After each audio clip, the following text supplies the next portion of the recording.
69வது திருப்பாடல். இதுவும் வழக்கம் போல யமனை விரட்டக்கூடிய பாடல். யமதர்மனை பார்த்து பேசக்கூடிய ஒரு பேராற்றல் பாரதிக்கு இருந்தது. அதுபோல நம்முடைய அருணகிரிநாத சுவாமிகளுக்கு இருந்தது.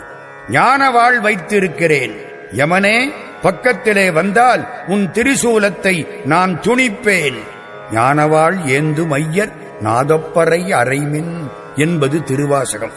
அதே மாதிரி இவர் பாடுகிறார், தந்தைக்கு முன்னம் தனிஞான வாழென்று சாதித்தருள் கந்த சுவாமி என்னை தேற்றிய பின்னர் காலன் வெம்பி வந்து இப்பொழுது என்னை என் செய்யலாம் சக்தி வாழொன்றினால் சிந்தத் துணிப்பன் தனிப்பருங்கோபத் திரிசூலத்தையே.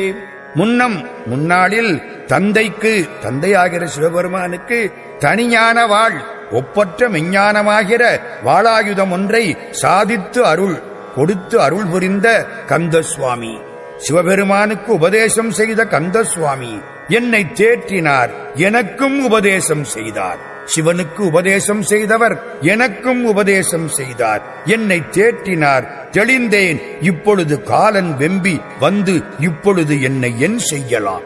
யமன் வந்து என்னை என்ன செய்ய முடியும்? ஒன்றும் செய்ய முடியாது. ஒருவேளை ஏதாவது